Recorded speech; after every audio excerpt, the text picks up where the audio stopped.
When the Beatles wrote the popular song, Here Comes the Sun, they might have been celebrating the sun's return to their rainy home in England. It's warm, it's bright. The sun is generally thought to be a pretty happy component in our everyday lives. But why do we need it? What makes it indispensable to our lives? 2 words: vitamin D. There is a cholesterol-like compound in our blood that transforms into vitamin D when exposed to sunlight. This vitamin D is then converted to its active form by the liver and then by the kidneys. Well, that begs the question, why do we need vitamin D? What happens if you don't have enough? For years, we've understood vitamin D's role in regulating calcium levels and how a deficiency can cause both rickets and osteoporosis. Today, we know that vitamin D also has an important role as a steroid hormone in gene modulation. This means vitamin D can help turn on health-promoting genes while suppressing bad genes, especially oncogenes, a gene group that promotes cancer.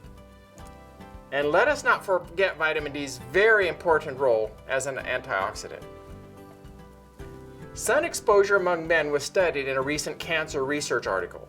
Those receiving the most sun experienced a 50% reduction in prostate cancer relative to those who received the least sun.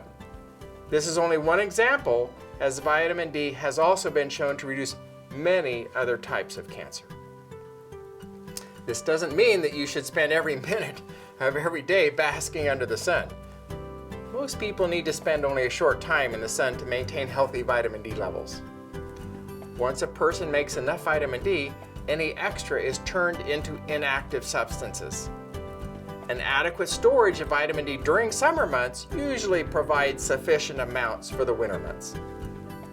There are 2 wavelengths of ultraviolet radiation that we should be aware of: UVA and UVB.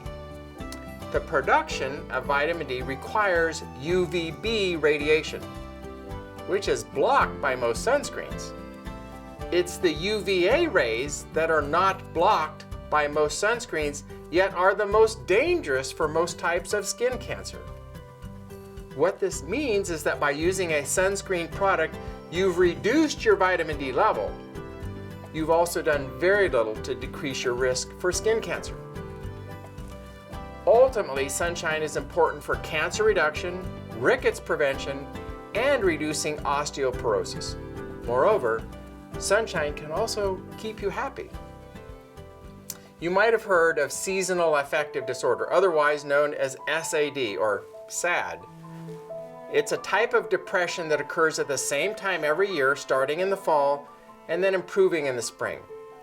This type of depression is energy draining and makes you feel moody, often for what frustratingly feels like no reason at all.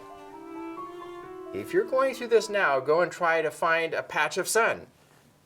SAD is caused by decreasing amounts of sunlight and colder weather. Providing bright light at the correct wavelength is called phototherapy. Researchers have found that this changes the chemistry of the brain while boosting vitamin D levels. In fact, phototherapy in the form of light boxes radically improves SAD. Phototherapy is an option, but choosing to have your home in an area where the sun often shines is ideal. It's understandable that not everyone can live next to a sunny beach, but we encourage you to do your best to make sun a priority. Incorporate just 20 to 30 minutes of natural warmth-bringing and mood-lifting sunlight in your life and see how it works to lead you down a path of wellness.